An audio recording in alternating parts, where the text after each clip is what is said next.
जय हिंद। देखिए, हम आपको पहले वाले क्लास में आपको बताए थे कि अजरबैजान और आर्मेनिया के बीच में नोगोर्नो को लेकर एक विवाद हो गया है। अब ये विवाद को लेकर ये दोनों में आपस में लड़ाई हुआ।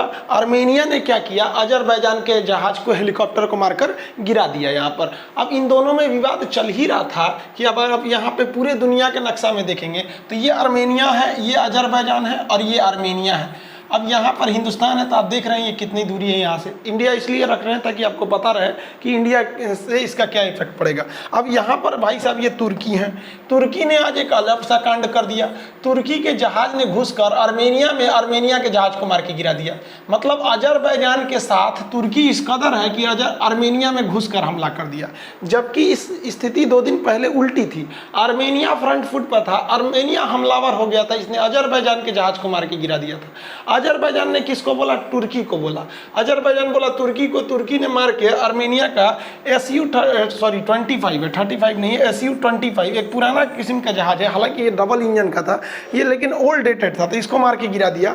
तुर्की ने F-16 नामक जहाज से मार के गिरा दिया। ये काफ़ी एडवांस जहाज है और इसने कई सारे लड़ाइयों में इसको परखा जा चुका है। अब इस पर भड़क गया है आर्मेनिया। आर्मेनिया का क्या कहना है? आर्मेनिया कह रहा है कि देख भैया, आर्मेनिया ये भाग गया रूस के पास। रूस में आर्मेनिया क्यों भागा? ये है आर्मेनिया, ये भागा है रूस में। रूस में इसने कैस्ट्रो सेना के पास भाग गया। कैस्ट्रो का फुल फॉर्म होता है कलेक्टिव सिक्योरिटी ट्रीटी ऑर्गेनाइजेशन। इसकी स्थापना 1985 में हुई थी। इसमें कहा गया है कि यहाँ पर टोटल 6 देश थे, यहाँ पर उस समय तो 8 थे। अभी क्या है, कहा गया कि इन देशों पर अगर कोई हमला करेगा तो हम सब मिलकर उसको मारेंगे। मतलब एक पर हमला सब पर हमला माना जाएगा। तो सीधे भाग रहा है ये कैस्ट्रो के पास। रूस कह रहा है कि नहीं नहीं, रुको रुको, अभी हम लोग इसको समझते हैं, ऐसा ऐसा थोड़ी ना हमला कर देंगे तुर्की पर। रूस डर रहा है। रीजन समझिए क्या है कि जो तुर्की है ना, तुर्की नाटो का सदस्य है। तुर्की जो है वो नाटो का फुल फॉर्म होता है नॉर्थ अटलांटिक ट्रीटी ऑर्गेनाइजेशन। इसकी स्थापना 1949 में हुई थी। इसमें 29 देश है, पहले 28 थे। अब इनका देखिए, ये जो ब्लू कलर से रंगे हैं ये ससुरे हैं सब नाटो वाले देश। अब इनका भी सेम नियम है कि हमारे किसी एक पर हमला मारेगा तो हम सब मिलकर मारेंगे। अब इसमें फंस गया है रूस कि अगर वो आर्मेनिया के चक्कर में आएगा तो मरा जाएगा, क्योंकि रूस की अर्थव्यवस्था भी उतनी अच्छी है नहीं। रूस तो अब पूरी तरह से बिखर रहा है वहाँ पर, और ये सब छोटा छोटा चक्कर में। इधर टर्की एकदम भयानक चल रहा है, टर्की एकदम मन बढ़ी पर है। आप देख रहे हैं इधर कुछ सालों में टर्की के जो तैयबुल अर्दोगान है कुछ ज़्यादा ही एग्रेसिव हो रहे हैं यहाँ पर। अब नाटो वाले इनको समझा रहे हैं, और ये नाटो के नेतृत्व में सबसे आगे अमेरिका, ब्रिटेन, फ्रांस है। ये तुर्की को समझा रहे हैं, पगला कहीं का तोरे चक्कर में हम सब लोग मार करेंगे लोग। और यहाँ पर अगर इसको देखेंगे कैस्ट्रो को, तो ये समझा रहा है आर्मेनिया को कि भाई अभी शांति से माहौल को बचा लो। अब इसमें भारत देख रहा है, भारत कहाँ पे, इससे पहले वाले में भी आपको समझाए थे। अब जरा समझिए कि तुर्की अपने आप को इतना हीरो क्यों समझ रहा है। तो अगर आप आज से 400 साल पीछे जाइएगा ना, तो ऑटोमन राज्य था। ये हरा वाला जो देश देख रहे हैं, इतना बड़ा एक देश था जिसका नाम था ऑटोमन साम्राज्य। ये 3 महाद्वीपों में फैला था। सोचिए कैसे, यूरोप से चालू होता है ये बाल्कन देश से, और ये आर्मेनिया, तुर्की होते हुए ये देखिए ये पाकिस्तान है, ये इंडिया। हम इंडिया हल्का सा दिख रहा था, हम बता दिए ताकि आपको समझने में आसानी हो कि इंडिया के पास तक, ईरान तक ऑटोमन साम्राज्य था। तो ये देखिए अफ्रीका से, यूरोप से एशिया में, फिर अफ्रीका तक में इसका पूरा साम्राज्य फैला था ऑटोमन साम्राज्य का। लेकिन धीरे धीरे ऑटोमन साम्राज्य क्या होने लगे, बिखरने लगे। जब ऑटोमन साम्राज्य था 19वीं सदी में, ऑटोमन साम्राज्य का बिखराव चालू हुआ, तो उस समय यहाँ है टर्की। आज का टर्की यहीं पर है। ऑटोमन साम्राज्य की राजधानी यहीं हुआ करती थी, कुस्तुनतुनिया में। आज के समय में यहाँ इस्तांबुल है। अब ये तुर्की के जस्ट बगल में ये आपका आर्मेनिया है और ये अजरबैजान है। तो आर्मेनिया में उस समय यहूदी और जो ईसाई थे उन लोगों का यहाँ पर बहुत सी ज़्यादा नरसंहार किया गया। नरसंहार उसे कहा जाता है जब आप बिना वजह किसी व्यक्ति को सामूहिक, उस जाति के लोग या उस भाषा को बोलने वाले लोगों को मारने लगते हैं। इसे क्या कहा जाता है? सामूहिक नरसंहार कहा जाता है। तो उस समय ऑटोमन साम्राज्य वालों ने इसका बहुत बुरा आर्मेनिया का नरसंहार किया था, जो इतिहास के काले अक्षरों में लिखा गया है।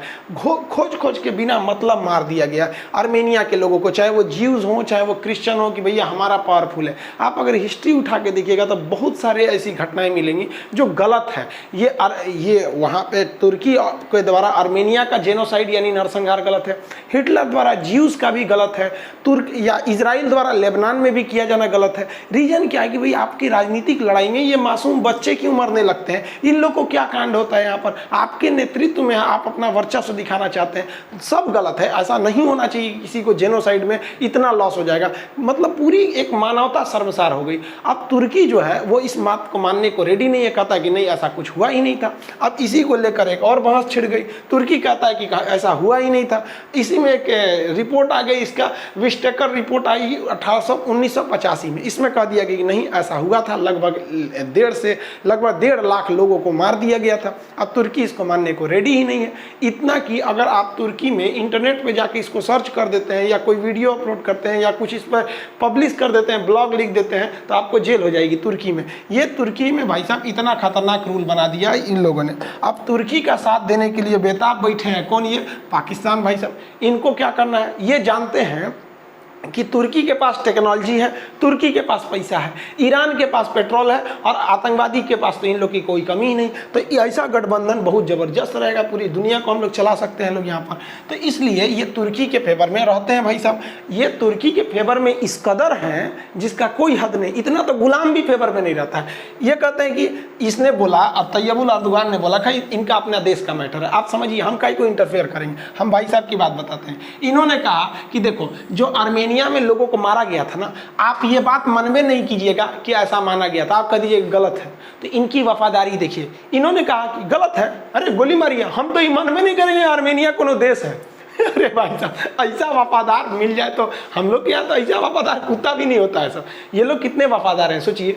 इन्होंने कहा कि आप बस ये मत मानिएगा कि आर्मेनिया में हत्या हुआ था, ये एक कदम और आगे, आर्मेनिया को देश नहीं मानता है। भाई साहब तो 2-4 साल और वेट कर, कहीं ऐसा ना हो कि हम लोग एक नक्शा से देश गायब हो जाए। बताइए ये कितना गलत मानसिकता है। भाई कोई घटना हो गई थी, जरूरी है, हर देश में होता है। आप हमारा इतिहास उठा के देखेंगे, हिंदुस्तान में कलिंग युद्ध में अशोक ने कितना को मार दिया, तो क्या हम लोग ये कह देने लगेंगे कि कलिंग था ही नहीं, अशोक था ही नहीं? अरे भैया इतिहास में कुछ घटनाएं हो जाती हैं, हम लोग तो स्वीकार करते हैं और सहज स्वीकार करते हैं कि अशोक इतना क्रूर था जिसने कलिंग में लाश बिछा दिया। लेकिन वही अशोक फिर सुधर भी तो गया। तो भैया गलती करना इंसान की पहचान है, लेकिन सुधर जाओ भैया, फिर ये कहने का सेंस तो ये मानता ही नहीं है यहाँ पर। अब इसमें भारत लपेटे में आता है, इसको क्या फायदा है?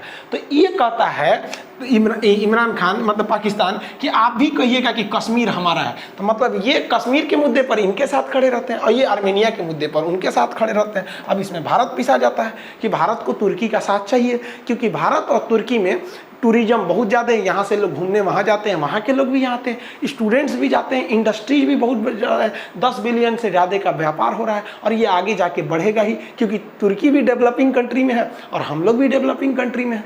हम लोग भी अच्छे हैं, लेकिन हम लोग को आर्मेनिया को भी लेके चलना है। आर्मेनिया को भी हम हथियार दे रहे हैं। अजरबैजान भी हमारे लिए ज़रूरी है। रीजन समझिए, हमारे लिए सब जरूरी है भैया। हमको क्या ज़रूरत है दूसरे के मच में पढ़ने के लिए? देखिए तुर्की से हमको ट्रेड करना है, पहला रीजन।